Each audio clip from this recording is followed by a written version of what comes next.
Hey yo, what is up? Today we are back with a new video on something that is pretty interesting, something that I'm a little bit excited about with the new patch, all things considered. I'll be honest with you, I found it like a little bit difficult to make videos. I had a lot of videos planned, but I'm feeling a little bit uninspired over the things that have been going on in the last couple of days.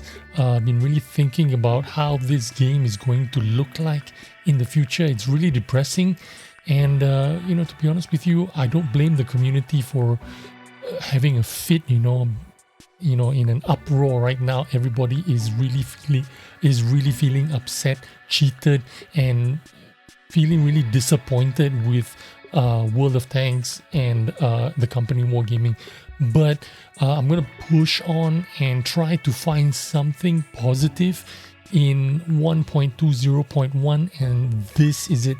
This is what I've been looking forward to, the LKpz.70K, a tier 10 light tank.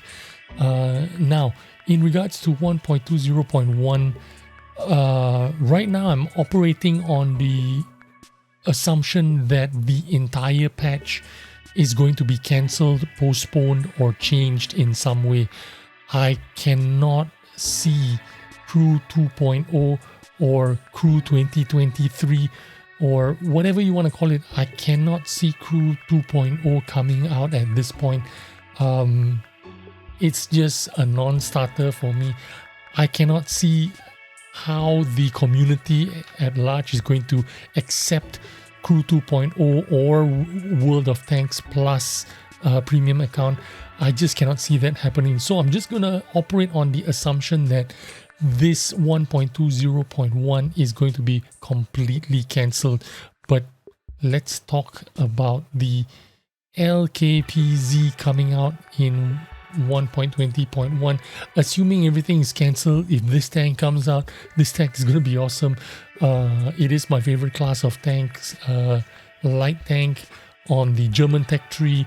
Now recently the Rheinmetall Panzerwagen was buffed, and I'll be honest with you, I got a feeling that it is one of the most competitive light tanks in tier 10 right now, outside of the T100LT and the EBR, of course.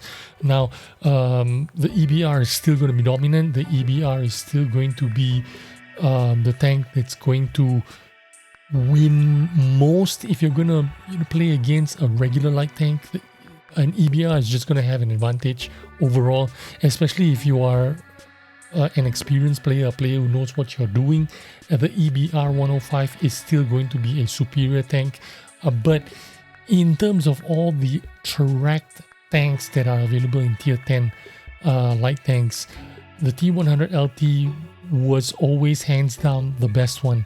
But right now I feel like the Rheinmetall Panzerwagen, the new buffed Panzerwagen, is, if not on par, is going to feel like it's a little bit better. And I'm going to say it's going to be a little bit better because the accuracy, the combat capability of the Rheinmetall Panzerwagen is, I feel like it's a lot more competitive than the T100LT in terms of combat capabilities. But let's talk about the LKpz. Everything about this tank is really good. The stock penetration is good, the premium penetration is good, the alpha damage is 360, which is 40 more than the Rheinmetall Panzerwagen and 60 more than the T100LT. 360 alpha is really good. Penetration is really good.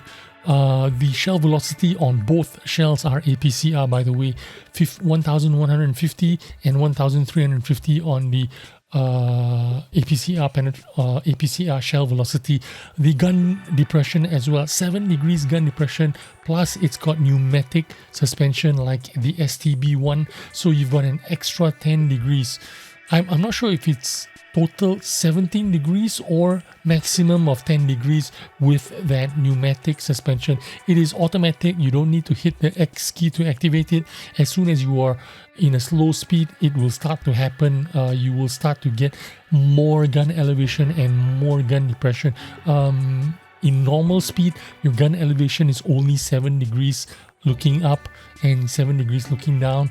But as soon as you slow down, which I assume you're probably going to slow down anyway to hit your shots, you're going to have a better gun elevation and depression. The gun dispersion as well, absolutely amazing, 0.29 dispersion. This is a lot better than the Rheinmetall Panzerwagen, which is already very good at 0.32, and a lot better than the T100 LT, which is at 0.44. So the accuracy and the moving dispersions as well, 0.12. You're not going to need the vertical stabilizers on this tank. You're not going to need anything to reduce the dispersion, so you're going to run probably just like a Rheinmetall Panzerwagen. You're going to run the exhaust pipe, you're going to run the commander's vision system, and you're going to run the optics, which is going to be pretty awesome on this tank. It's going to have the same setup as Rheinmetall Panzerwagen, but it's going to perform a lot better than Rheinmetall Panzerwagen in terms of accuracy of the gun. The only problem here is there's only one problem, which is the aim, the reload time. 10.77 seconds. This is 3 seconds slower than the RHM PZW. Now, the only thing they need to do is buff this reload time, make it like, you know, not as quick as a Rheinmetall Panzerwagen, but not 3 seconds slower than a Rheinmetall Panzerwagen. I can accept 2 seconds or maybe 1.5 seconds slower than a Rheinmetall Panzerwagen. So let's say, I don't know, man, if the reload time was like under 10 seconds, that would make this tank pretty competitive and pretty good. Remember, light tanks have no armor whatsoever, so we won't even talk about that armor. The power to weight ratio as well is not as great as the Rheinmetall Panzerwagen, not as great as the T100 LT, but it is pretty good and not too far away in terms of mobility. Not too far away in terms of the pickup speed of the Rheinmetall Panzerwagen and the T100 LT. The agility wise, the turret traverse, the hull traverse is almost identical with the RHM and the T100 LT. So very exciting tank. I hope they scrap 1.2, 0.1, all the Watt Plus and the Crew 2.0 or Crew 2023. If they just get rid of that and just launch this tank, I would be pretty happy. So see you on the next video. Thanks for watching. Bye.